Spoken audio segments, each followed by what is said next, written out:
خانقاہ ربانیہ نقشبندیہ روحانی معالج پیر مفتی احسن محمود نقشبندی صاحب قدر میری اور آپ کی قومی اور شرعی ذمہ داری نمبر 2 وہ کیا ہے کہ ان حالات میں جب موت مجھے اور آپ کو ہر طرف سے نظر آ رہی ہے.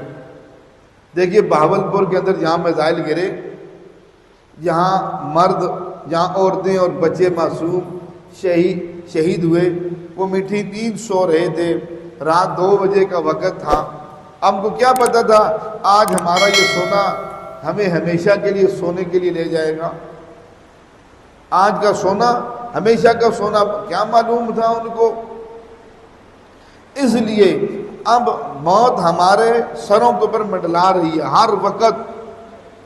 ہم اب دیکھیے ہمارے دائیں بائیں، راولپنڈی کے اندر ڈرون گر رہے ہیں، اٹک کے اندر گر رہے ہیں. اب دائیں بائیں ہمارے یہ معاملات ہو رہے ہیں، بیچ میں ہم ہی بچے ہیں. اس لیے صرف ہم نہیں، اس وقت پورے پاکستان کے اندر رہنے والے مسلمان انسان، ہم سب کے اوپر موت منڈلا رہی ہے.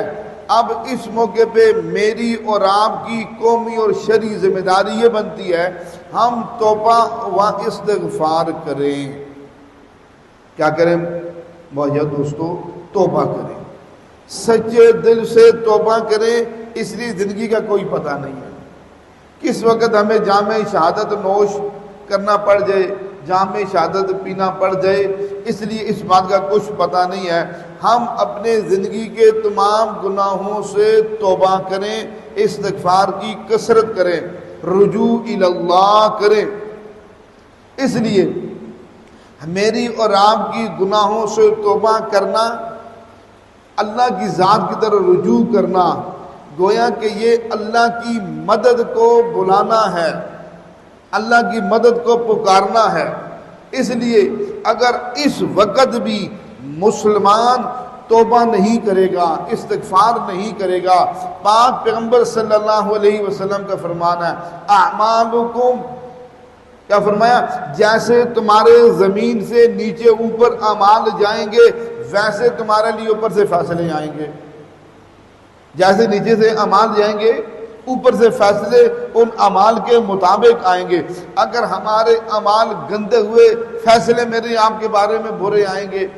تو اس لیے میں اور آپ اور پوری قوم مل کر توبہ کر کے اپنی زندگیوں کا رخ اللہ اور اللہ کے رسول کی طرف پھیرے.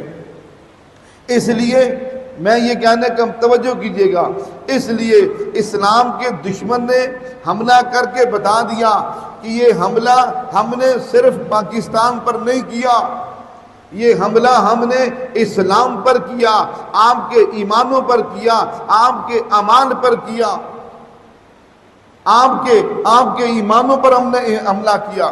اس لیے اب اس نے جتنے حملے کیے سارے کے سارے مساجد پر کیے، مدارس کے اوپر حملے کیے. اس نے ہمارے ایمانوں کو للکارا. اس کو ڈر صرف ہمارے مسلمان سے نہیں ہے، اسلام سے ہے کہ جب تک اسلام باقی رہے گا یہ مسلمان باقی رہیں گے.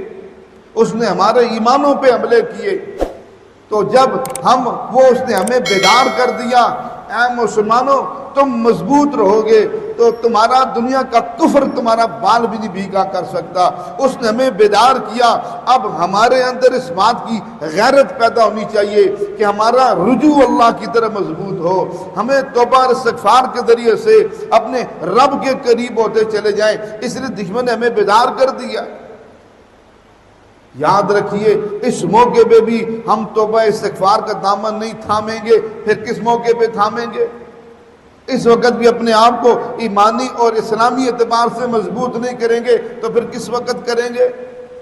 اس لیے میری اور آپ کی قومی اور شرعی ذمہ داری دوسری ہے، ہم خود بھی توبہ استغفار کریں، پوری امت کو توبہ استغفار کرائیں، گھروں کے اندر اس کی فضائیں بنائیں، گھروں کے اندر اس ماحول کو بلائیں، گلی کوچوں کے اندر کی فضائیں بنائیں. یہ جو حالات ہیں اس وقت توبہ اور استغفار رجوع اللہ کے ہیں. ہمارے ہاں جادو، جنات، بندش، اور نظر بد کا شافی علاج قرآن و سنت کی روشنی میں کیا جاتا ہے۔